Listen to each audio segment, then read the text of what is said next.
नमस्कार व्यूअर्स, आप देख रहे हैं सीएनबीसी आवाज और तालियों की गड़गड़ाहट बता रही है कि आज सीएनबीसी आवाज में एक बड़ी पब्लिक डिबेट का दिन है और पब्लिक डिबेट होगी आज एक बड़े मुद्दे के ऊपर। नफरत कौन फैला रहा है, मोहब्बत की दुकान कौन चला रहा है। और इसी बीच बड़ी खबर भी यह आई कि विनेश फोगाट और बजरंग पुनिया की कांग्रेस में एंट्री हो गई। आखिरकार इसके बारे में क्या है, आज जनता जनार्दन के बीच युवा मित्रों के साथ सीएनबीसी आवाज के पब्लिक डिबेट एडिशन में इन्हीं प्रश्नों पर सीधे सवाल होंगे।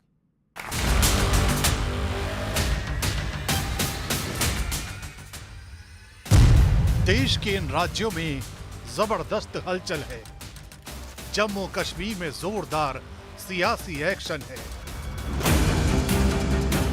गृह मंत्री अमित शाह ने जम्मू कश्मीर के लिए संकल्प पत्र जारी कर दिया, लेकिन हाल ही में राहुल गांधी ने अपनी कश्मीर यात्रा के दौरान जो बयान दिया उसे लेकर कांग्रेस घिर गई है। 1947 में हमने राजाओं को हटाकर लोकतांत्रिक सरकार बनाई, हमने देश को कॉन्स्टिट्यूशन दिया। आज जम्मू कश्मीर में राजा बैठा हुआ है, उसका नाम एलजी है मगर वो है राजा। और जो आपका धन है आपसे छीना जा रहा है, बाहर के लोगों को दिया जा रहा है। मैं राहुल गांधी जी को पूछना चाहता हूं कि आप देश की जनता के सामने और जम्मू कश्मीर की जनता के सामने स्पष्ट करें, आपका मौन धारण करने से कुछ नहीं होता। क्या नेशनल कॉन्फ्रेंस के एजेंडा के साथ कांग्रेस पार्टी सहमत है या नहीं है? सवाल है कि राहुल गांधी बाहरी किसे बता रहे हैं, क्योंकि बाहरी का मुद्दा उठाकर ही आतंकी कश्मीर में कई अप्रवासी मजदूरों को निशाना बना चुके हैं। लेकिन राहुल गांधी बार बार दोहरा रहे हैं कि बीजेपी नफरत फैला रही है और वो मोहब्बत की दुकान खोल रहे हैं। उनका काम नफरत फैलाने का है, हमारा काम मोहब्बत फैलाने का है। वो तोड़ते हैं, हम जोड़ते हैं। उधर हिमाचल के शिमला में एक अवैध मस्जिद को लेकर बवाल मच गया है। खुद कांग्रेस के मंत्री अनिरुद्ध सिंह आरोप लगा रहे हैं कि यहां महिलाओं का चलना मुश्किल हो गया है, क्योंकि यहां गंदे कमेंट किए जाते हैं। घुसपैठिए और रोहिंग्या जैसे अवैध घुसपैठ को लेकर के हिमाचल के मंत्री, ग्रामीण विकास मंत्री खुद बोल रहे हैं मुख्यमंत्री के उपस्थिति में। एनआरसी होनी चाहिए, national registered certificate. Rahul Gandhi Himachal से शुरू करेंगे, उनकी सरकार है।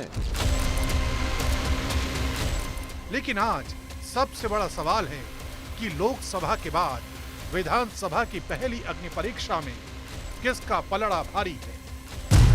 इसी मुद्दे पर जनता के बीच होगी देश की सबसे बड़ी बहस।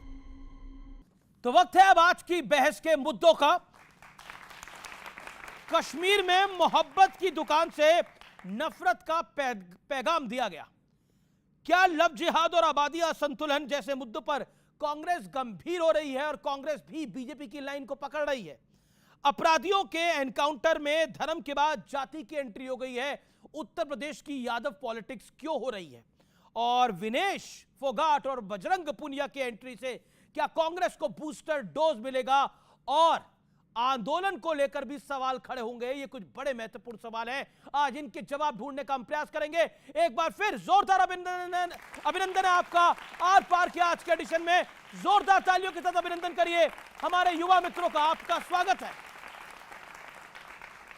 मेरे साथ इस चर्चा में कई मेहमान जुड़ रहे हैं। मेरे साथ सत्य प्रकाश मिश्रा है, जेडीयू के नेता प्रवक्ता, जोरदार तालियों के साथ अभिनंदन है। मेरे साथ राजकुमार भाटी हैं, प्रवक्ता समाजवादी पार्टी के। मेरे साथ विवेक श्रीवास्तव है, नेता लेफ्ट पार्टी के। तस्लीम रहमानी है, मुस्लिम धर्म गुरु, और गौरव भाटिया हमारे साथ है, भारतीय जनता पार्टी के नेता प्रवक्ता। तो जोरदार तालियों से आप सबका अभिनंदन है इस चर्चा में। तो आज की चर्चा की शुरुआत करते हैं मेरे युवा मित्रों के साथ। बताइए क्या सवाल है आपका, क्या पॉइंट है आपका, शुरुआत आपसे कर रहे हैं। सर मेरा सवाल ये है कि राहुल गांधी एक तरफ तो मोहब्बत की दुकान की बात करते हैं जी। फिर वही कश्मीर में जाकर कहते हैं कि वहाँ का धन बाहरी लोगों को जा रहा है, तो अपने देश में ही ये बाहरी वाला भेदभाव क्यों किया जा रहा है? अपने देश में ये बाहरी वाला भेदभाव क्यों है? और अच्छा सवाल है, खड़े होकर सवाल पूछिए। मेरा सवाल गौरव भाटिया जी से है। हम ये पूछना चाहते हैं कि जो इनकी पार्टी एजेंडा चला रही है, ये देश संविधान से चलेगा, ये तानाशाही से देश चलाना चाहते हैं? तानाशाही से देश चलेगा। तो दोनों तरफ के सवाल हैं, जोरदार तालियां हमारे युवा मित्रों के लिए। अच्छे सवाल पूछे दोनों ने। चलिए इस चर्चा की शुरुआत कर लेते हैं। तो क्या लगता है आप लोगों को, गौरव भाटिया, कि तानाशाही से देश चलेगा या लोकतंत्र से देश चलेगा? ये ए फॉर एप्पल सवाल है वैसे, लेकिन क्या आपको लगता है कि राहुल गांधी जो बाहरी की बात कर रहे हैं वो कुछ हद तक जायज है, जैसा कांग्रेस कह रही है? देखिए, राहुल गांधी अगर बाहरी की बात करेंगे तो मैं सबसे पहले तो यह बता दूं कि भारत में हर भारतीय भारत देश का है, यहां बाहरी कोई नहीं है। और लोगों ने अगर सवाल उठा दिया कि राहुल गांधी आप तो इटली की मूल पैदाइश हैं, तो बाहरी में दिक्कत हो जाएगी, इसलिए ऐसा कभी नहीं पूछना चाहिए किसी भी भारतीय से। दूसरी बात, अभी यहां पे प्रश्न हुआ ये देश संविधान से चलेगा या तानाशाही से चलेगा? जनाब का प्रश्न है, मेरे भाई ने पूछा जी, है, जी। मेरा दायित्व है मैं उत्तर दूं। जी जी जी। अनुच्छेद 370 संविधान में है और पहला शब्द जो है वो टेम्पररी है। किसी माइका लाल में हिम्मत नहीं थी कांग्रेस पार्टी का जो प्रधानमंत्री था, हटा दे, छुई मुई हटा देंगे तो तुष्टीकरण में कैसे वोट पाएंगे? नरेंद्र मोदी जी आए, मोदी है तो मुमकिन है, ये कहते थे हटा के दिखाओ, हमने हटा दिया। अब छाती पीट के कह रहे कैसे हटा दिया, क्यों हटा दिया? संविधान नंबर 2 यूनिफॉर्म सिविल कोड अनुच्छेद 44 कहता है सभी भारतीयों को एक कानून से इस देश में चलना होगा। लेकिन अनुच्छेद 44 की अगर बात कर दे, उत्तराखंड में लागू किया भारतीय जनता पार्टी ने किया। अगर इनसे पूछेंगे तो मुंह में दही जम जाएगी, गर्मी में कैलविनेटर बन जाएंगे। इसलिए संविधान की बात ना करें। और मैं एक बात और कहता हूं, क्योंकि उत्तर प्रदेश के परिप्रेक्ष्य में भी बात हो रही है। आप ये बताइए संविधान क्या कहता है कि एक पीड़िता हमारी बहन जिसका रेप हुआ हो, दुष्कर्म हुआ हो, अखिलेश यादव कहें इसका डीएनए टेस्ट करा दो, और योगी आदित्यनाथ जी बुलडोजर चला दे और जो आरोपी है उसका घर अगर तोड़ दे तो इनको दर्द हो जाता है। विवेक, ये मोहब्बत की दुकान है, नफरत का पैगाम क्यों दिया जा रहा है? मैं नफरत का पैगाम की इसलिए बात कर रहा हूं, राहुल गांधी कश्मीर जाते हैं, कहते हैं बाहरी आपका पैसा लूट रहे हैं, मतलब बाहरी आपसे सब कुछ ले रहे हैं, बाहरियों को एंट्री मिल रही है। क्यों? कश्मीर सबका नहीं है, कश्मीर इसका, उसका, आपका, मेरा, हम सबका नहीं है, तो कौन बाहरी है कश्मीर के अंदर? Point number 1। और आप तो बहुत बोलते थे ये लव जिहाद नाम की कोई चिड़िया ही नहीं है। अब आपके गठबंधन की पार्टी कांग्रेस पार्टी, कांग्रेस की सरकार हिमाचल के अंदर, हिमाचल सरकार में मंत्री, एक नहीं दो मंत्री कह रहे हैं कि लव जिहाद भी है, रोहिंग्या मुसलमान भी है। बोलिए क्या बोलेंगे? देखिए, सबसे पहली चीज मैं क्लैरिफाई कर दूं, अनिरुद्ध जी ने जो बोला असेंबली के अंदर खड़े होकर के, एक मस्जिद को लेकर के, डिमोलिशन को लेकर के, ये कांग्रेस का मत नहीं है। इसके अगेंस्ट कांग्रेस के मेजॉरिटी एमएलएज हिमाचल के उन्होंने प्रोटेस्ट किया है।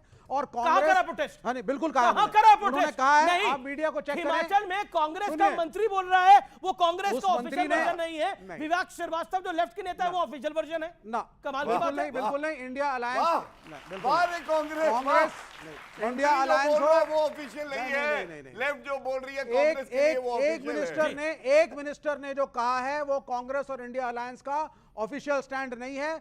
अगर आपको मस्जिद के डिमोलिशन, सुन तो लीजिए आप, अगर आपको मस्जिद के खिलाफ भी बोलना था या डिमोलिशन के लिए भी बोलना था, there was no reason to go public and speak in assembly. आपका चीफ मिनिस्टर है, आपकी सरकार है, मंत्रालय आपके हैं, डिपार्टमेंट आपके हैं, आप जाकर के आप एक एप्लीकेशन देते हैं। राहुल गांधी ने जो बोला वो कांग्रेस का ऑफिशियल वर्जन है। अब जो राहुल गांधी ने बोला है, क्या बोला है राहुल जी ने? जो बोला है, हमारे यहाँ जितने भी हिली प्रदेश हैं, चाहे उत्तराखंड हो, चाहे नॉर्थ ईस्ट हो, चाहे कश्मीर हो, इनके कल्चर को, इनकी इकोनॉमी को बचाने के लिए कुछ कानून है इस देश में, सिर्फ कश्मीर में नहीं। आप जाकर के कितना कंस्ट्रक्शन कर सकते हैं उत्तराखंड में? आप कितनी जमीन खरीद सकते हैं उत्तराखंड में? जरा आप लोग पता करिए। अच्छा, उत्तराखंड में 370 था? नहीं था। नॉर्थ ईस्ट में 370 इसलिए था क्योंकि मुसलमान बाहुल्य होने के बाद उन्होंने कहा हम पाकिस्तान नहीं जाएंगे, हम यूनियन ऑफ इंडिया में आएंगे। नेहरू जी और पटेल जी से बात हुई, कुछ टर्म्स उन्होंने कहा कि हमें कुछ स्पेशल कंसेशन दीजिए। अभी कह रहे हैं कि संविधान में सब बराबर है, अभी कह रहे हैं क्योंकि कश्मीर मुस्लिम बहुल था इसलिए उसको स्पेशल ट्रीटमेंट दिया गया, ये कह रहे हैं ना, खुद स्वीकार कर रहे हैं आप। नहीं, मतलब अगर यहां से अभी खड़े होकर कोई बोल दे कि उत्तर प्रदेश के अंदर मूलतः हिंदू रहते हैं और मुसलमानों की संख्या 20% है, वहां पर हिंदुओं को स्पेशल ट्रीटमेंट होना चाहिए, यहां आप चीखे मारेंगे, चीखे चिल्लाएंगे या धरने में बैठ जाएंगे आप। 1947 में जब देश का विभाजन हो रहा था तो किस क्राइटेरिया पे हुआ, ये वहां आप लोगों को पढ़ना चाहिए, आप लोगों को पढ़ना चाहिए। ठीक है ठीक है सर, इनको अब आप पढ़ाइए मत, इनको नहीं, ये पढ़े हुए हैं, इनको आगे जो पढ़ना होगा वो खुद निर्धारित कर लेंगे। वहां है इस देश का सेकुलरिज्म। राहुल गांधी, आपसे पूछ रहा हूं मैं सवाल, वहां है इस देश का सेकुलरिज्म। राहुल गांधी कह रहे हैं कि बाहरी आ जाते हैं, सब कुछ ले जाते हैं, और बगल में हिमाचल है, वहां के उनके मंत्री जो कह रहे हैं वो उनका ऑफिशियल वर्जन नहीं है। जैसे इस देश में 2-3 किलोमीटर पे बोलियां बदलती हैं, वेशभूषा बदलता है, लोगों की संस्कृति बदलती है, राहुल गांधी के 2-2 किलोमीटर में सोच बदलती है, मोहब्बत की दुकान के दरवाजे बदलते हैं। मैं राहुल गांधी जी को जब से वो राजनीति में आए हैं तब से देख रहा हूं। जब वो कश्मीर पहुंचते हैं वहां बर्फ गोला खेलते हैं, वहां अलग कहते हैं कि राजा आ गया है, वो संविधान की पुस्तक लेके घूमते हैं। संविधान की पुस्तक में एलजी की व्यवस्था है, वो यूनियन टेरिटोरी है। सुप्रीम कोर्ट की संविधान पीठ ने धारा 370 को टेम्पोररी प्रोविजन माना और उसकी समाप्ति को जायज ठहराया। संविधान सम्मत चल रहा है देश। राहुल गांधी जिस संविधान को समझ रहे हैं ना कि उनके दादा परदादा दादी पिताजी मनमाने ढंग से देश चलाते थे, जब मूड हुआ एक सरकार बर्खास्त कर दो, जब मूड हुआ संविधान में ये 356 लगा दो, तो वो मनमाना ढंग को संविधान समझ रहे हैं अब तक। जबकि जब से भारतीय जनता पार्टी अटल बिहारी जी की सरकार आई और उसके बाद मोदी जी की सरकार आई और विपक्ष की जितनी सरकारें आई वो संविधान के द्वारा चुनकर आई, उसने संविधान के किसी भी भावना और मूल्य का कोई दुरुपयोग नहीं किया, ना उसकी अवहेलना की। यह संविधान और ये रूल ऑफ लॉ को समझ में नहीं आता है। अब वो कह रहे कि 370 फिर से हम ले आएंगे। राज्य के चुनाव में कोई व्यक्ति अगर इस तरह की बातें करता है तो वो गुमराह कर रहा है जम्मू कश्मीर की जनता को। मैं वहां की एक ये बीच में ना ये जो बीच में आप बोल रहे थे, मैं बोल रहा था, आपके बीच में नहीं बोले वो, ये तरीका ठीक नहीं है।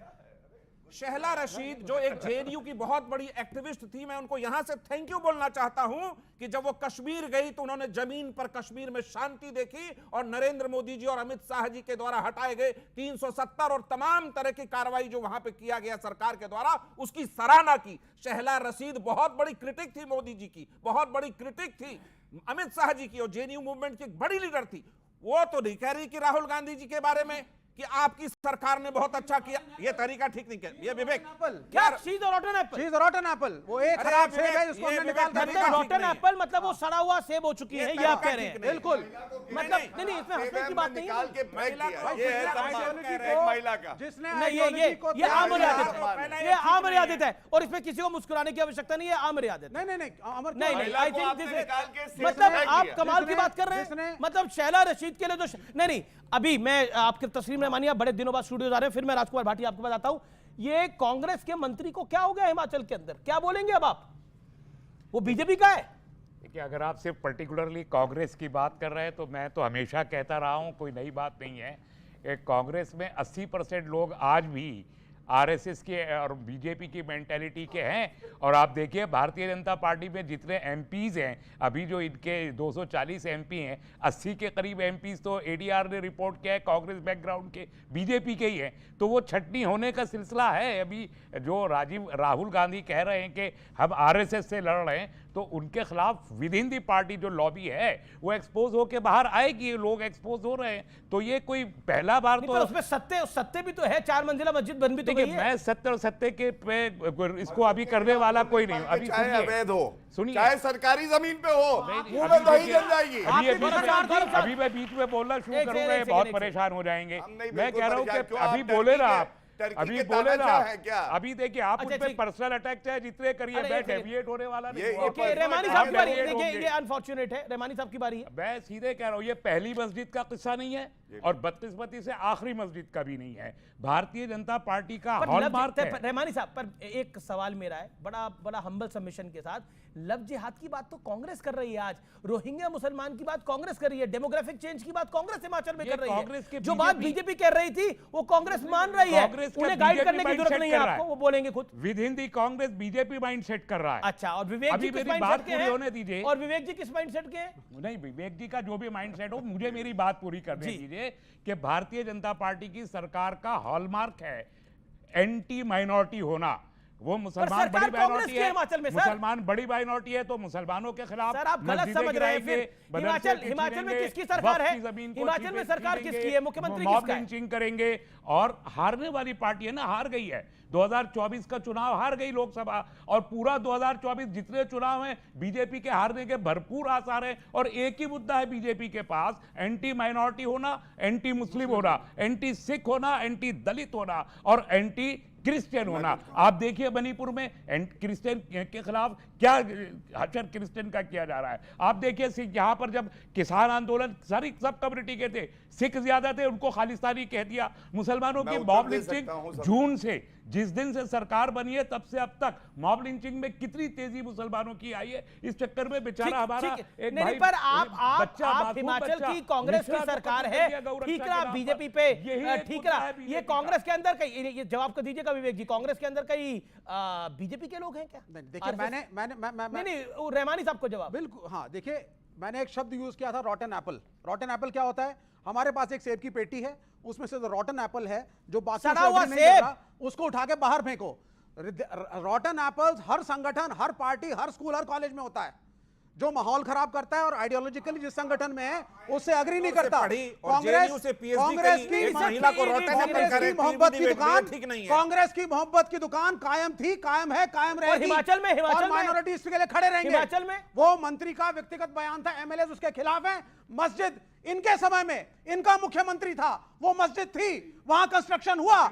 आज जब विपक्ष में है तो भगवा पहन के भीड़ इकट्ठी करके मस्जिद को घेर रहे हैं। ये क्या तरीका है? कांग्रेस का मंत्री भी बीजेपी के साथ मिला हुआ है क्या? भाई, there are bad elements in every party. इन्होंने कहा element is bad if the person is saying truth. अगर एक व्यक्ति सच बोल रहा है तो वो सड़ा हुआ सेब है, वो बैड एलिमेंट है, यही कहा जा रहा है ना यहाँ पर। उन्होंने कहा जा रहा है ना। उन्होंने एक मिनट से कोई कुछ कहना चाहता है? क्या कहना चाहते हैं आप? सर मेरा नाम ओरिजिनल है आपकी? हाँ जी सर। जी सर, मेरा नाम सुजीत कुमार आया हुआ और मेरा सवाल है कांग्रेस के प्रवक्ता से। सर ये राहुल गांधी जो कांग्रेस मोहब्बत की दुकान है, वो जहाँ हिंदू मंदिर है, जहाँ हिंदू कम्युनिटी के लोग रहते हैं, जहाँ हिंदुत्व की बात होती है, वहाँ पे क्यों बंद हो जाती है? मोहब्बत की दुकान वहाँ क्यों बंद हो जाती है? ठीक है, आपका पॉइंट क्या है? सर मेरा नाम ईसा सिंह है। मैं ये 300, जैसे आपने बोला कि कश्मीर में 370 अभी हटा दिया गया है, तो दोबारा से 370 क्यों लागू किया जा रहा है? नहीं, अभी कोई लागू करने का प्लान नहीं है, लेकिन नेशनल कॉन्फ्रेंस ने उसमें बोला है। मैं एक सेकंड, मैं राजकुमार भाटी के पास चले जाऊं। राजकुमार भाटी, मोहब्बत की दुकान किसकी है? नफरत का पैगाम कौन दे रहा है? हिमाचल के मामले में, कश्मीर के मामले में? अभी जब सहला रशीद के बारे में चर्चा हो रही थी तो मिश्रा जी ने टिप्पणी की कि IIM की पढ़ी हुई और JNU से PhD करी हुई महिला को आप जो कॉटन एप्पल बता रहे हैं, तो मैं उसी सवाल को पलट के आपसे करता हूं कि दून स्कूल से स्कूली शिक्षा लिए हुए, कैम्ब्रिज से ग्रेजुएशन किए हुए, हार्वर्ड से PhD किए हुए, MPhil किए हुए व्यक्ति को आप पप्पू कहते हैं? क्या ये ठीक है? चलिए मैं इस पे अब तक जितने हमले, नहीं सुन लीजिए आप, अब तक जितने हमले राहुल गांधी पे हुए, और ये सच्चाई है, राहुल गांधी को सुबह शाम प्रणाम करके बीजेपी और RSS का धन्यवाद व्यक्त करना चाहिए। इनकी बहुत बड़ी भूमिका है उस आदमी को नेता बनाने में। रात दिन पानी पी पी के कोसते हैं। राहुल गांधी ने सपने में भी दिखाई देते हैं। राहुल गांधी, सच्चाई ये है कि उनके पास 3-3 डिग्री हैं और तीनों असली हैं, यह भी सच्चाई है। राहुल गांधी ने इस देश में 10,000 किलोमीटर की पदयात्रा की है। राहुल गांधी समाज के बीच में गए हैं, गरीब से गरीब लोगों से, कुली से, किसान से, मजदूर से, रिक्शा वाले से, मिस्त्री से, स्कूल के स्टूडेंट से, बच्चियों से, बेटियों से, सबसे मिले हैं, सबकी पीड़ा समझी है, इस देश की कल्चर समझी है, देश को समझा है। राहुल गांधी तो आज समझ के मतलब आप कह रहे हैं, मैं उसे आपके सवाल पे आ रहा हूँ। जी जी प्लीज। और मैंने बहुत ही कम समय लिया। हाँ नहीं बिल्कुल, राहुल गांधी ने ठीक से समझा है और जम्मू कश्मीर में जो उन्होंने बोला है एकदम सही बात बोली है। सवाल 370 का नहीं है, सवाल जम्मू कश्मीर के राज्य के दर्जे को खत्म करने का है। उसका राज्य का दर्जा खत्म कर दिया। वहां 10 साल से विधानसभा के चुनाव नहीं हुए हैं, बाहर के लोग शासन कर रहे हैं। इसका मतलब यह है हमारा संविधान कहता है हम सुशासन चलाएंगे, खुद अपनी चुनी हुई सरकार चलाएंगे। हर राज्य में चुनी हुई सरकारें हैं, जम्मू कश्मीर में क्यों नहीं है? बीजेपी की समस्या यह है, इन्हें कश्मीर से तो प्यार है, कश्मीरियों से नफरत है। इन्हें कश्मीर की बर्फ चाहिए, कश्मीर के फूल चाहिए, कश्मीर की डल झील चाहिए, लेकिन कश्मीरियों को ये नहीं चाहते, इसलिए कश्मीरियों को अधिकार नहीं दे रहे हैं। भाटी, आप जिम्मेदार पार्टी के नेता यहाँ चुनी हुई सरकार होनी चाहिए, राज्यपाल के माध्यम से, राज्यपाल के माध्यम से दिल्ली से शासन चलाना। तीसरे नंबर की पार्टी है, उनको अपना अधिकार मिलना चाहिए। 10 सेकंड में समाप्त करें, मैं आपको वक्त दूंगा।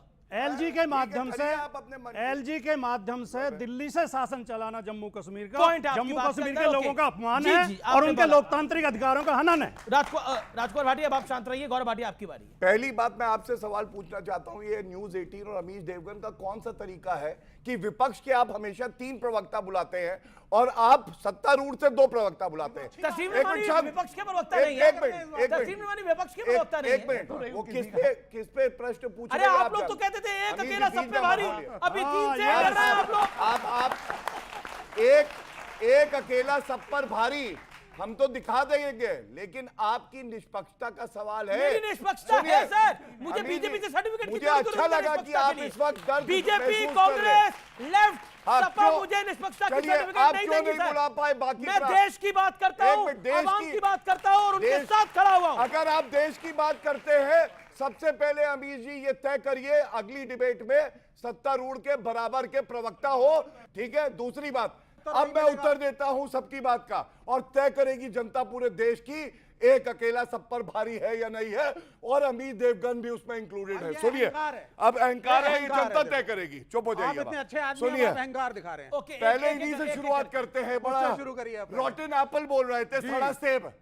भारत की राजनीति में भी एक सड़ा सेब है जो ये कहता है भारत के न्यूक्लियर वेपन्स को कम कर दो और पाकिस्तान से बात कर लो। ये है लेफ्ट पार्टी, ये सड़ा सेब है जो भारतीय राजनीति को खराब कर रहा है। की बात करें वो बीच में नहीं। प्रेम की अब देखिए, फिर आप समझ लीजिए, ये अगर भाई रूलिंग पार्टी के सुनिए, गलत बात है। सुनिए, अगर आप ऐसे डिबेट करेंगे, आप अगर ऐसे डिबेट करेंगे तो फिर मैं पूरे टाइम टोकूंगा, मुझे कोई दिक्कत नहीं। लेकिन क्रोध भी मत करो। क्रोध बिल्कुल नहीं, बिल्कुल। अगर भारत के खिलाफ कोई बयान देगा और पाकिस्तान का समर्थन करेगा तो क्रोध तो छोड़ो, गला कटवाना होगा तो कटवा देंगे। ये है भारतीय जनता पार्टी। शांत, अब बीच में मत बोलिए। सुनिए, शांत, हाँ बताते हैं, वो खा लेंगे, हाँ वो ठीक है, वो एक आदमी को ताली इसकी अच्छी लग रही है, हर बार सुनिए, उसमें कोई दिक्कत अब मैं उत्तर दे सकता हूँ, ये बीच में बोल रहे हैं। इन्होंने बात करी, हम कश्मीर की बात कर रहे थे, फर्क क्या है आपको मालूम है? आपको 2.5 मिनट हो चुके हैं। नहीं, वो हो चुके, आपत्ति दर्ज करिए उस 2.5 मिनट में। ठीक है, ये सच है। 2.5 मिनट में और बिल्कुल अब सारे लोग बोल रहे हैं, वो आपको नहीं दिखाई देगा। अब अनफेयर नहीं दिखाई देगा। स्टार्ट होता 2.5 मिनट में, तो अभी तो हत्ती लग रही है। देखिए, ऐसा है, एक फटी टायर की पंचर साइकिल है, 2.5 साल में भी स्टार्ट नहीं हो पाई, पैरों में दम नहीं है, हमें बताएंगे। पर एक मुझे उत्तर देने दीजिए, चेक करना पड़ेगा। आपने बोला ये फटी हुई साइकिल, ये फटा हुआ टायर है, फटी हुई साइकिल नहीं बोला ना, लेकिन इसी फटी हुई साइकिल, इसी फटे हुए टायर ने आपको कितनी सीटें मिली है उत्तर प्रदेश के अंदर और इनको कितनी मिली है? 37 इनको, 32 इनको। टायर किसका फटा नहीं फटा आगे की बात करेंगे, मैंने फैक्ट बोला है। मैं फैक्ट बताता हूं, बोलिए। दर्द निकलने दो, दर्द है निकलने दो, कोई बात नहीं। 2017 2022 हारी, क्या सरकार इन्होंने बनाई 2024 में? नहीं बनाई, 2024 में खत्म हो गई। हारे ये जनता ने आशीर्वाद दिया हमें।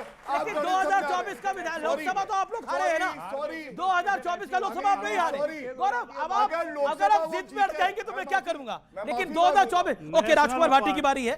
भाई आप 24 का चुनाव हारे, आप हार गए हैं भाई 2024 का चुनाव, ये नई जानकारी आपको प्राप्त हो गई? नेशनल पार्टी न होते हुए 62 से 33 पे ले आए, अगर नेशनल पार्टी होते तो क्या हाल होता, ये अंदाज लगाओ। दूसरी बात, हम यहाँ बहुत विनम्रता से कहना चाहता हूँ, हम यहाँ संवाद करने आते हैं, बकवाद करने नहीं आते। केवल संवाद करेंगे, विनम्र भाषा में करेंगे, शालीन भाषा में करेंगे। ज्यादा बकवास करते हैं, अब ये कुछ भी कहे, मैं नहीं बकवास शब्द का इस्तेमाल किया, मैं उत्तेजित नहीं होऊंगा, आप अप्रूव ना मैं बदतमीजी करूंगा, कर रहे, ना मैं अपशब्द बोलूंगा। तीसरी बात, अभी तो थोड़ा सा ही झटका दिया है, अभी तो इब्तिदाई इश्क़ होता है क्या, आगे आगे देखिए होता है क्या, अभी तो आगे पता चलेगा। जमानतें जब्त होंगी, अभी देखो आगे आगे होता है क्या। एक सेकंड, मैं गौरव भाटिया की बात आता हूं। गौरव भाटिया, देखिए एक बात है कि अखिलेश जी ने तो सवाल इस पे भी खड़ा करा है कि आप लोग यादव समुदाय को टारगेट कर रहे हैं, खासतौर पर एक एनकाउंटर जो हुआ एक डकैत का, उसको लेकर। अच्छा, आप ये देखिए अखिलेश यादव खड़े कहां है आज। मोहित खान एक्यूज्ड रेप का, ठीक है, उसको बचा रहे हैं, डीएनए टेस्ट करा रहे हैं पीड़िता का। दूसरा नवाब सिंह यादव, यादव है ना सपा का लीडर, जिसका मैंने बयान नेत्री ने बचाव किया, जूही सिंह का बताया, कार्रवाई करी। सपा को चाहिए था लात मार के बाहर फेंक दे रेपिस्ट को, लेकिन भूल गए ये गायत्री प्रजापति रेपिस्ट पार्टी है, जिसको मंत्री बनाया था, हटाया 3 दिन के लिए और आधे मुख्यमंत्री ने दबाव में दोबारा बना लिया।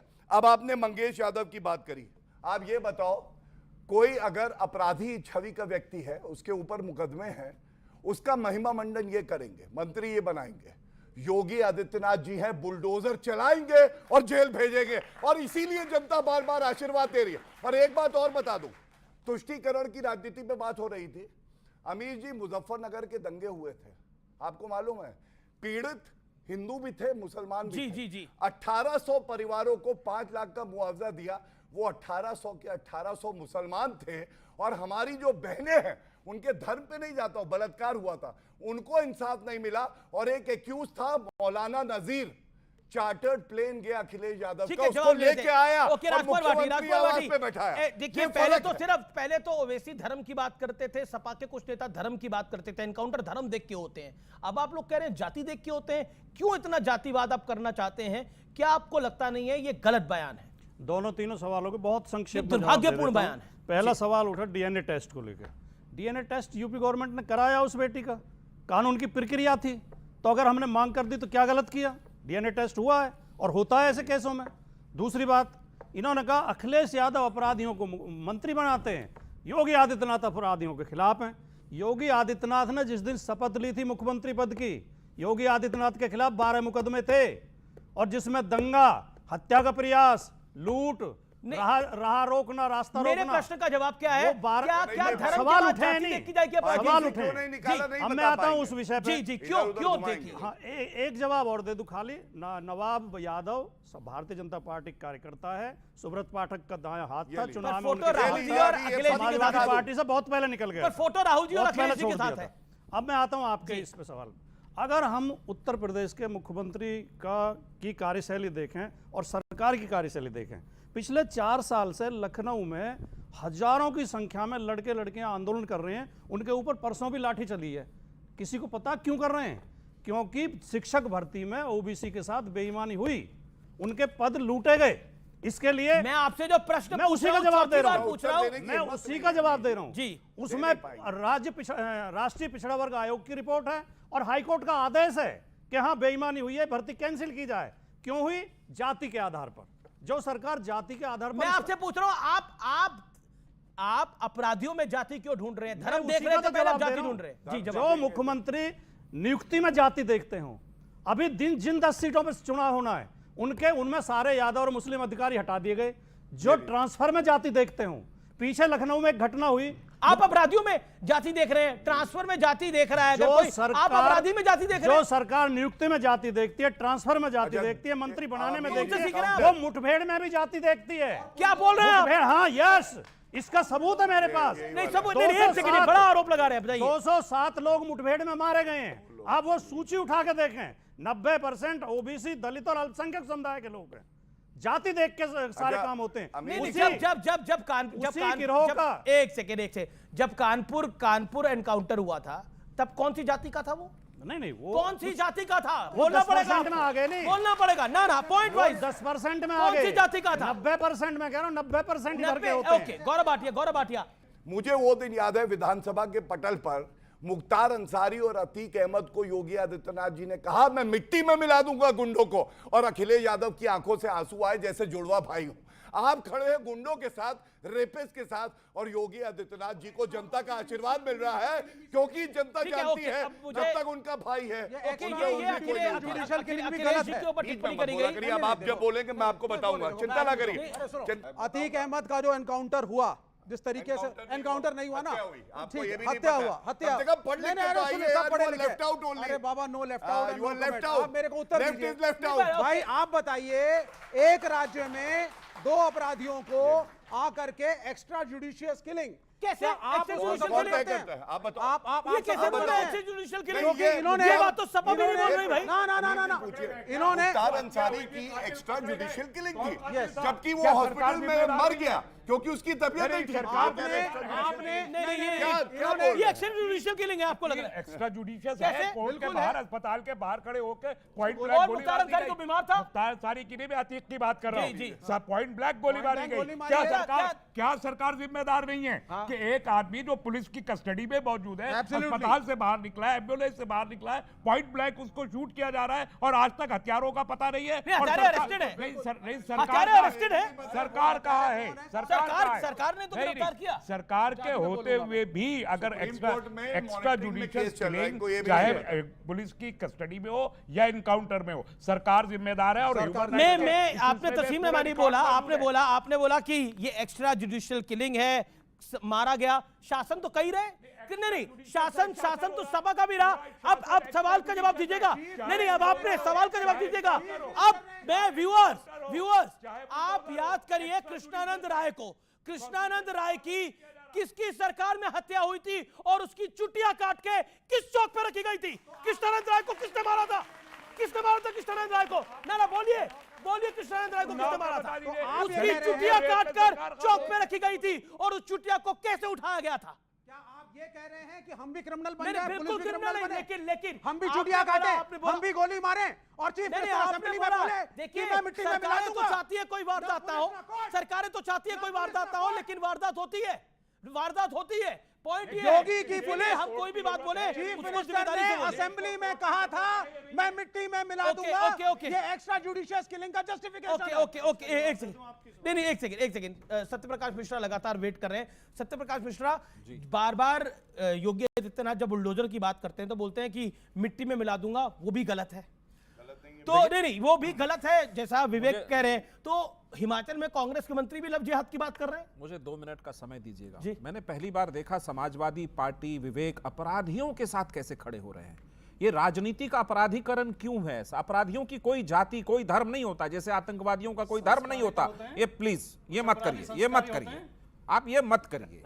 मैं बोलता रहा हूं, आप लोग बोलते हैं ये क्या तरीका है? ये आप लोग जब बोल रहे हैं तो मैं बोलता हूं।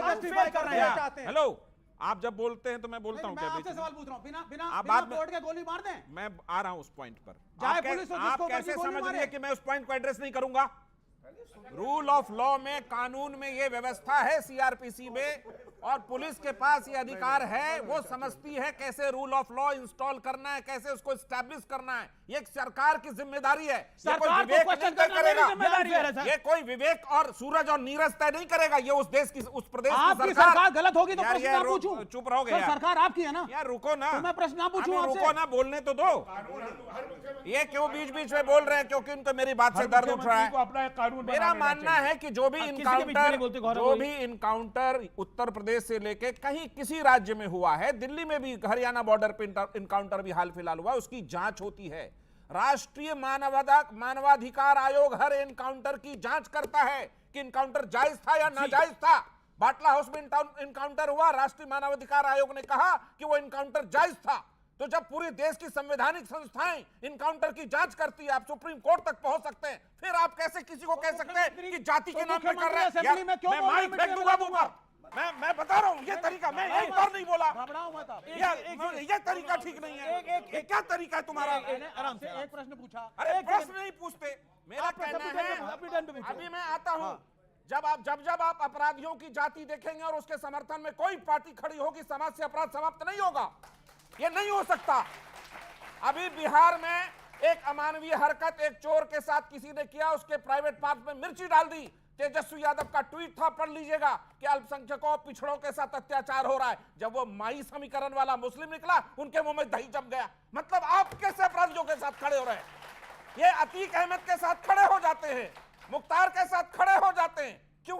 क्या रिश्ता है आपका? फिर तो आप सब अपराधियों के साथ खड़े होइए। विकास दुबे के साथ कोई नहीं है। नहीं, विकास दुबे के साथ खड़े है। हो जाइए। गलत बात है। बिल्कुल खड़े हैं आप लोग अपराधियों के बिना साथ। कोर्ट के एनकाउंटर खड़े हैं। बिना कोर्ट के एनकाउंटर को जस्टिफाई कर रहे हैं। आप इसके खिलाफ है। अपराधियों कोई के भी साथ आए और खड़े गोली हैं। मार दे, बिल्कुल कोई भी आए खड़े गोली हैं। मार दे, जब ना पुलिस ना वकील ना कोर्ट, कोई भी आओ गोली मार दो। आप बिल्कुल खड़े हैं, है ना? आप यहाँ अपराधी कर रहे हैं, तो आप चाहते हैं बीच में मेरे अधिकारों का हनन कर रहे हैं। मैं ये नहीं कह रहा, यही तो कह रहे हो। अरे मैं ये नहीं कह रहा, आप इसको समझ रहे गलत है। ओके ओके ओके, क्योंकि मेरा कहना है जी, जी, कोई जी। भी कस्टडी में किसी की हत्या होगी वो सरकार की जिम्मेदारी है, सरकार का सर झुकता बिल्कुल है शर्म बिल्कुल से। बिल्कुल अतीक अहमद के साथ जो हुआ वो ठीक नहीं था और उस पर जुडिशियल इंक्वायरी जारी है, लेकिन अगर किसी पुलिस व्यवस्था कानून को कहीं इनकाउंटर करना पड़ रहा है, उस पर गोलियां चल रही, आप कह रहे सरकार उसको जानबूझ के मार रही है, ये ठीक नहीं है। ओके ओके, जवाब नहीं, जो आपने सवाल उठाया था कि किसी की हत्या कैसे ठीक, समाजवादी पार्टी के शासन में उनकी हत्या हुई थी, किसी भी सरकार में हत्या हो वो गलत है, बिल्कुल सही लेकिन बात है। जब ज्यादा चिंताजनक तब होता है जब हम हत्याओं को जस्टिफाई करने लगते हैं। अगर हमने पुलिस को अपराध सजा देने का अधिकार दे दिया तो फिर अन्याय ही होगा। उसके लिए क्या न्यायालय है, कानून है, उसके न्यायालय के अनुसार अब कृष्णानंद राय को तो आपकी सरकार बचाना ही चाहती होगी ना? कृष्णानंद राय का आपराधिक इतिहास देखा आपने? नहीं तो फिर मारेंगे उनको। नहीं हमें उस हत्या की सवाल ये नहीं है, अगर पुलिस ने नहीं मारा था, कृष्णानंद राय को पुलिस ने नहीं मारा था, गैंगवार में मारे गए थे। प्रश्न पूछता हूँ, कृष्णानंद राय को आपकी सरकार चाहती हो कि वो बचे, कोई मारे ना उनको? हाँ बिल्कुल बचना लेकिन चाहिए फिर था। भी हो गया था हादसा, उनकी हादसा हो गया था। नहीं, मैं तो कह रहा हूँ किसी भी सरकार में हो जी, हमारी सरकार में भी जिन लोगों की हत्या हुई हम उन्हें जस्टिफाई थोड़ी कर रहे हैं, गलत था, वो पुलिस का फेलियर था, सुरक्षा नहीं दे पाए। लेकिन वर्तमान में एक नया नियम ये है कि पुलिस किसी को भी मार दे, आपकी सरकार का पुलिस का समर्थन करना लगा। और हमारे माननीय मुख्यमंत्री, थोड़ा सा पुलिस ने चूड़ी टाइट कर दी थी, लोकसभा के अंदर जार जार रोए थे आंसुओं से, जो वर्तमान मुख्यमंत्री हैं। जब अपने ऊपर आए तब तो इतनी खराब पुलिस, और आज पुलिस जाति कर रही है, चूड़ी टाइट। ओके, जवाब गौरव भाटिया। ये ऐसा है, मैं बिल्कुल मौका दे रहा हूं। योगी आदित्यनाथ जी के लिए कह रहे हैं जिन्होंने 2 चुनाव हरा के अखिलेश यादव की चूड़ी टाइट कर दी है, उनको बता। एक यही रागनी है, बस अब देखिए, अब आप नहीं बोलेंगे। नहीं। देखा अभी जब हमारे मुख्यमंत्री के लिए, इनके भी मुख्यमंत्री हैं, बोल रहे थे चूड़ी टाइट कर दी तो रो रहे थे। अब मैंने उत्तर दिया तो इनकी आंखों से बस आंसू ही नहीं निकले हैं। शक न कर मेरी इन खुश्क आंखों पर यूं भी आंसू आए जाते हैं। यही हाल है इनका, यही हाल है। सुनिए, अब मैं एक बात, आजकल गालिब वगैरह को पढ़ने मैं आपको अब एक बात बताता हूं। सुनिए, बहुत इंपॉर्टेंट बात कहूंगा अभी आपको। डिप्टी एसपी था जियाउल हक, मार दिया गया था, सपा की सरकार थी। उसकी केवल एक गलती थी कि वो जनता के साथ खड़ा हो गया था और न्याय दिलाने की कोशिश कर रहा था, और अखिलेश यादव ने चू नहीं करी थी। वर्दी आजम खां के जूते पहुंचती थी और आजम खां की भैंस ढूंढती थी जब हमारी बहनों के साथ बलात्कार होता था। यह है सपा की सरकार, इसीलिए वापस नहीं आ रही। और मैं एक परिवर्तन बता दूं, रसूख होगा वर्दी का, रसूख होगा सेना का। 2000, ये 2 तस्वीरें हैं, लेके आया था।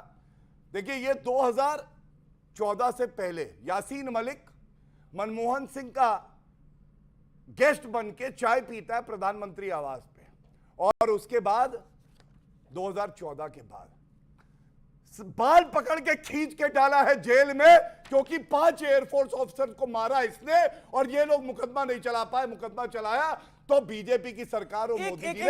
ये फर्क है कि रसूख होगा कानून का। सवाल कई लोग पूछना चाहते हैं, आपका क्या सवाल है, क्या पॉइंट है आपका? सर, महिला सुरक्षा पर मेरा सवाल सपा प्रवक्ता से है। सर, एक तरफ आपकी पार्टी के किसी बड़े नेता ने बयान दिया था कि लड़के हैं, छोटी मोटी गलती हो जाती है, तो सर ऐसी मानसिकता के साथ आप कैसे महिला को सुरक्षा देंगे? जी। और सर, आप कितना सहमत है इस बात से? जी। ओके, जवाब। नहीं, ये मुलायम सिंह यादव की टिप्पणी, ये बयान हमें बार बार याद दिलाया जाता है और सवाल पूछा जाता है। माननीय मुलायम सिंह यादव जी, ये गलत है, आप दोनों की गलती है। माननीय मुलायम सिंह यादव जी का बयान फांसी की सजा के खिलाफ था। वो चाहते थे, और वो मुलायम सिंह जी नहीं, समाजवादी हमेशा से विरोध करते रहे हैं, और पूरी दुनिया में 100 देश ऐसे हैं जिनमें फांसी की सजा नहीं है। क्या फांसी की सजा नहीं होनी चाहिए? क्योंकि कई बार फर्जी मुकदमे होते हैं, लड़कों से गलती हो जाती है। उन्होंने उसका विस्तार किया था। ओके। मेरा बीजेपी प्रवक्ता से सवाल है कि जब गुजरात के बलात्कारियों को स्वागत किया जाता है, तो उसे क्यों भूल जाते हो आप? जी जी, हाथरस कांड को क्यों भूल जाते हो आप? राम रहीम को चुनाव के टाइम पे क्यों पेरोल मिलता है? जवाब जवाब जवाब। सबसे पहले बिल्कुल सही 30 बात सेकंड, आपने जी। कही। अगर कोई बलात्कारी है तो भाजपा ने उसका समर्थन कभी नहीं किया, लेकिन सीआरपीसी जो पुराना था और अब जो नया आया है आप पढ़िएगा, उसमें कम्यूटेशन का एक प्रावधान है जो कि कानून देता है। सर्वोच्च न्यायालय मामला गया, सर्वोच्च न्यायालय ने कहा वापस जाना चाहिए और मैं इसका स्वागत करता हूं कि वो वापस गए। लेकिन बड़ी बात क्या है, जब बात महिला की हो, सुरक्षा की हो और बलात्कार की हो, कम से कम डबल स्टैंडर्ड नहीं होने चाहिए। हमने देखा कलकत्ता में क्या हुआ है। ठीक है, राहुल गांधी से सवाल पूछा, उसने कहा डिस्ट्रैक्शन है, ये सवाल मत पूछो। प्रियंका वाड्रा गांधी वहां गई नहीं और सोनिया गांधी ने एक वक्तव्य नहीं दिया। आप बताइए कितना ठीक है? अखिलेश यादव ममता बनर्जी को बचा रहे हैं, तो ये कितना ठीक है? आप बताइए। राजकुमार भाटी, मैं आपके पास आता हूं, आपकी राय। नहीं, कलकत्ता वाले में तो जो पुलिस की शुरू में थ्योरी थी वही थ्योरी अब सीबीआई की भी आ रही है। डीएनए रिपोर्ट आई, ये कह रहे थे गैंगरेप हुआ, डीएनए रिपोर्ट में उसकी कैसे देख ली? रिपोर्ट आ गई गैंगरेप नहीं हुआ है। रुकेंगे एक ब्रेक के लिए, लेकिन सीएनबीसी आवाज पर ब्रेक के उस पार कुछ बड़ी खबर आपका इंतजार कर रही है। आप देखते रहिए व्यूअर्स सीएनबीसी आवाज पर, क्योंकि आज दिन है पब्लिक डिबेट का।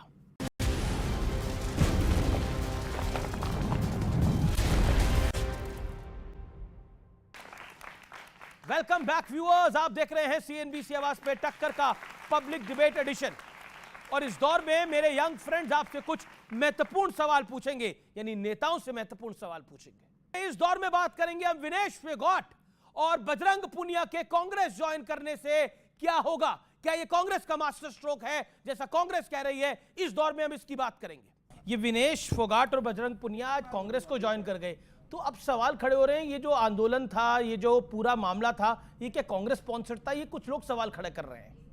क्या कहेंगे? पार्टी की अदला बदली चल रही है। विनेश फोगाट जैसी प्रतिभाशाली बेटी, अगर उसके साथ अन्याय हुआ और वो केवल अपनी आवाज नहीं उठा रही थी, वो सारी खिलाड़ी महिलाओं की आवाज उठा रही थी, उनके साथ दुर्व्यवहार होता था, छेड़छाड़ होती थी, और उसको इनकी सरकार ने कई महीने तक उसकी सुनवाई नहीं की। पुलिस ने उन्हें उठा उठा के सामान की तरफ फेंका, उनके ऊपर लाठियां चलाई, तो शर्म इन्हें आनी चाहिए, विनेश फोगाट को आनी चाहिए। पूरा देश विनेश फोगाट के साथ खड़ा है। शर्मिंदा हैं आप लोग? देखिए, ऐसा है, जो नफरत करते हैं मोदी जी से उनको मोहब्बत भी दिखाई नहीं देगी। मैं आज भी कहता हूं, ये केवल भाजपा का प्रवक्ता कह सकता है। विनेश जो है हमारी बहन है, हमें उस पर गर्व है, वो किसी भी पार्टी पे जाए। लेकिन एक बड़ी बात है, नरेंद्र मोदी जी ने क्या कहा था मालूम है? उन्होंने कहा था Vinesh is champion of champions. ये जो मादा है ना, ये भारतीय जनता पार्टी में आप राजनीति में गई है। एक राजकुमार भाटी की बारी है। हाँ, मैं बताऊं, तीन कार्रवाई बताता हूं। उसी पार्लियामेंट में, उसी लोकसभा में तीन कार्रवाई सुनो भैया। प्राइम मिनिस्टर के साथ बैठते थे, no action taken, no action taken, उनके लड़के को फिर टिकट मिला। भाई जाति की राजनीति, राजपूत वोटर ना नाराज हो। एक सेकंड राजकुमार भाटी 10 सेकंड बोल ले। ओके, बोलिए राजकुमार भाटी। नहीं, जब माननीय मोदी जी ने कब कहा, जब वो मांग कर रहे थे, उनकी एफआईआर भी सुप्रीम कोर्ट के आदेश के बाद हुई। उनकी एफआईआर तक लिखने को तो तैयार नहीं थे। ये तो अब जब इस ओलंपिक में वो लेकिन फाइनल तक पहुंच गई हैं, तब मोदी जी ने जब कांग्रेस के मंत्री ने हिमाचल की मस्जिद को लेकर बयान दिया, उसको लेकर आप शर्मिंदा हैं या कांग्रेस की सरकार शर्मिंदा है?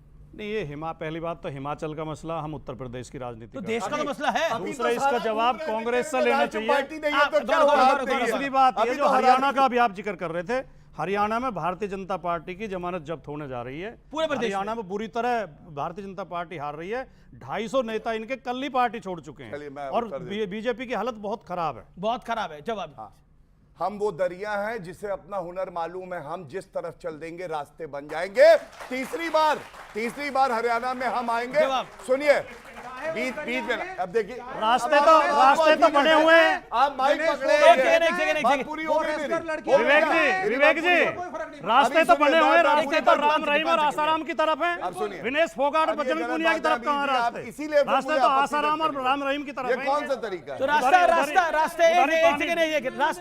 रास्ते बजरंग पुनिया और विनेश फोगाट की तरफ थोड़ी है, मैंने आसाराम की तरफ है। मैंने एक बात राम रहीम की तरफ है, सपा का आरोप। मैंने बिल्कुल स्पष्ट कह दिया, हमारी बहन है विनेश, उसको शुभकामनाएं हैं। लेकिन भाजपा पुनः सरकार हरियाणा ठीक में है, बनाएगी, ठीक ये स्पष्ट है बिल्कुल। जी जी जी, शुभकामनाएं दे रहे हैं वो तो हमारी बहन है, हम गर्व करते हैं। केवल हरियाणा में नहीं, तो आप भी शुभकामनाएं दे दीजिए। अब भारतीय जनता पार्टी को गले लगा लो, जितने ऊपर तक पहुंचना था पहुंच गए, अब इनका अवसान शुरू हो गया। अब ये आने वाले चुनाव में हर राज्य में हारेंगे और फिर ये लोकसभा में आपकी सीटें और ये सरकार बीच में गिरेगी। एक सीट आती नहीं है, चार ज्यादा लोकसभा में, आपसे चार ज्यादा लोकसभा में, उत्तर प्रदेश में बीजेपी से चार ज्यादा। ओके, कई सारे सवाल आ रहे हैं, कई लोग सवाल पूछना चाहते हैं। मेरा सिर्फ एक ही सवाल है विनेश फोगाट से। अभी कुछ समय पहले जब वो अपने लिए कि हमारे साथ मॉलेस्टेशन हो रही है, हमारे साथ शारीरिक मतलब शोषण हो रहा है, तब भी, और अब जब बंगाल उसी इंडी गठबंधन के साथ वो जुड़ रही है जो बंगाल में 1 महीना होने का फिर भी इंसाफ नहीं दिला पाया, क्या ये भी निर्भया केस की तरह 14 साल बढ़ेगा? जी जी जी जी जी, क्या आपका पॉइंट क्या है? सर मेरा अभी है, जो अभी सर है उन्होंने बोला कि क्या कहते हैं मतलब सारी जितनी भी रेसलर्स हैं उन्होंने प्रोटेस्ट किया, और उत्तर प्रदेश में इतने सारे रेप के केसेस आए थे उनकी सरकार में, उन्होंने उस पे मतलब कुछ भी किया, उसका कोई एक्शन लिया, कुछ उसका रिपोर्ट है हमारे पास, बताए कोई? जी जी जी जी सर, एक तरफ बात करते हैं कि कटोगे बटोगे तो कटोगे, लेकिन कुछ दिन पहले मैंने सुना था सावन में नेम प्लेट आई थी कि दुकानों पे सब लोग नेम प्लेट लगाइए अपनी, तो ये क्यों? मतलब अन्याय के लिए, मुसलमानों को दबाने के लिए ये नेम प्लेट लाए थे, शर्मिंदा होकर नेम प्लेट वापस ली है, ये है सच्चाई। मिल गया उत्तर। पहले तो अच्छा, कौन शर्मिंदा है? ये बार बार शर्म शर्म शर्म बहुत हो रही है, शर्मिंदा कौन है? एक पहेली थी, नेता तो कभी शर्मिंदा ही नहीं होते, जनता को शर्मिंदा होना पड़ता है। वोट किसको डाल दिया? जिन्होंने कुश्ती लड़ने वाली लड़कियों को जाट वर्सेस राजपूत की राजनीति करी थी, एक सीट बचाने चले थे, पूरा राज्य हारेगी बीजेपी। एक सीट बचाई थी ना, हरियाणा में बीजेपी राज्य हारेगी। हरियाणा में पूरा विपक्ष एकजुट होकर कह रहा है कि बीजेपी निपटने वाली है हरियाणा के अंदर। आपकी पार्टी में भी जबरदस्त सिर फटाउल चल रहा है, हरियाणा के अंदर कुछ नेता नाराज हैं, मैं एक एक करके नाम ले सकता हूं, 2 मंत्रियों ने छोड़ दिया है, क्या कहना चाहते हैं गौरव भाटिया? देखिए, मैं आपको बताऊं, जो असंभव को संभव कर दे वो व्यक्ति है नरेंद्र मोदी जी। मैं आपको एक उदाहरण देता हूं, आपने कहा ना कुछ नेता नाराज है, पहली बात कुछ नहीं, काफी के नेता नाराज हैं। चलिए आपकी बात मान रहा हूं, काफी आप कह रहे हैं। पहली बात, हमसे कोई नाराज है ना, तो हमें ये हुनर मिला है कि हम नाराज वाले को मना लेंगे, लेकिन अगर कोई नहीं भी मानता है तो भाजपा का संगठन, विचारधारा और नेतृत्व इतना तेज है कि 3 बार लगातार, बीच में मत बोले प्लीज, गलत बात है। देखिए आप ये घटियापना कर रहे हैं, ये आपत्तिजनक है। आप अपनी बारी का इंतजार कर सकते हैं। मेरे ख्याल से आप पढ़े लिखे व्यक्ति, अगर आप नहीं चाहते मैं आपको सम्मान दूं, मेरे ख्याल से पढ़े लिखे व्यक्ति है भाई। मैं आपको 2 प्रदेश ऐसे बता रहा हूं, लेकिन गौरव, हरियाणा में all is not well for BJP, Bharatiya Janata party, स्थिति खराब है आपकी। मैं ऐसे देखकर राहुल गांधी एक चीज तो बता रहे हैं कि सियासत उन्हें भी करनी आती है, और कायदे से करनी आती है, और डट के करनी आती है। वो कांग्रेस का हाल बता रहा है, राहुल गांधी ने कैसी सियासत करी है कि वो 10 साल से सत्ता में नहीं आए, 3 चुनाव हार गए, 40 चुनाव उनके नेतृत्व में हार गए, और ऐसी सियासत मुबारक हो राहुल गांधी को। मैं आपसे एक बात कहना चाहता हूं, गोवा और उत्तराखंड 3 बार लगातार जीत के आई भारतीय जनता पार्टी, आई 2 बार गोवा, उत्तराखंड 2 बारी, उत्तराखंड 2 बारी, करेक्ट है, उत्तराखंड 2 बारी, उत्तराखंड 2 बारी। इससे पहले हरीश रावत की सरकार थी। हाँ, तो रिपीट हुई कि रिपीट हुई, और ये इतिहास है कि वहां रिपीट नहीं होते थे, वहां रिपीट नहीं होती थी, ये सच्चाई है। हरियाणा में आपकी भविष्यवाणी क्या है? भाई हरियाणा के अंदर हमको वो लड़कियां जितवाएंगी जिनको अरे गौरव बीच में, गौरव बीच में। अभी तो इंडिया अलायंस की सरकार हरियाणा में आएगी, और इसलिए आएगी कि इंडिया अलायंस उन उत्पीड़ित लड़कियों के साथ खड़ा रहा जिनको जंतर मंतर पे घसीट के पुलिस ने मारा। विनेश फोगाट और पूनिया जी पे एक बात कहूंगा, उनके खेल को सलाम है। उन्होंने संयोग से वैसी पार्टी को ज्वाइन किया है जिस पार्टी ने कांग्रेस को ज्वाइन किया, और केरल में इनकी ना मुंह में अभी दही जम जाएगा। सिमी जॉन बेल ने कास्टिंग कोच का पूरे कमेटी पर आरोप लगाया, और कांग्रेस पार्टी ने उस महिला को पार्टी से बाहर निकाल दिया बिना जांच के। क्या बोलेंगे आप उस पर? क्या सवाल उठाएगी उस पर विनेश फोगाट? क्या बोल पाएंगी? राधिका खेड़ा को छत्तीसगढ़ में बंद कर दिया, उस पर आज तक कांग्रेस कुछ नहीं बोल पा रही है। स्वाति मालीवाल जो उसके खिलाफ जिसका बेल हुआ विभव का, उस पर सुनीता केजरीवाल ने क्या ट्वीट किया? सुकून भरा दिन है क्योंकि विभव का बेल हो गया। ये इंडिया गठबंधन क्या सवाल उठाएगा? देखिए महिला का कहीं भी जुर्म हो किसी के साथ, ये उसका पक्ष नहीं लेना वाली बात नहीं है। राधिका खेड़ा के साथ जो हुआ, स्वाति मालीवाल के साथ जो हुआ, उसमें मुस्कुराने वाली बात कुछ भी नहीं है। मैं मुस्कुरा ही नहीं रहा। मुस्कुरा रहे थे कि नहीं मुस्कुरा रहे थे? भाई देखिए, हमारे मित्र मिश्रा जी का बड़ा एक अच्छा सा फंडा है जेडीयू का। पहले ये हमारे साथ थे, तब इनको ना केरल दिख रहा था, सुनते जाइए, इनको कुछ नहीं दिख रहा था। तो आपका दुख क्या है? आपकी दुख तकलीफ क्या है कि हम उनके साथ हैं, अब अपने साथ लेना चाहते हैं? तो गौरव जी सावधान हो जाइए कि ये उधर न चले जाए, नहीं तो आपको दिक्कत हो जाएगी। तो फिलहाल सीएनबीसी आवाज के टक्कर के आज के एडिशन में इतना ही। आज का कार्यक्रम आपको जरूर पसंद आया होगा, इसके लिए आपका धन्यवाद, नमस्कार। तो फिलहाल इतना ही। मेरे यंग फ्रेंड्स को बहुत बहुत thank you. Have a great weekend. नमस्कार, गुड नाइट।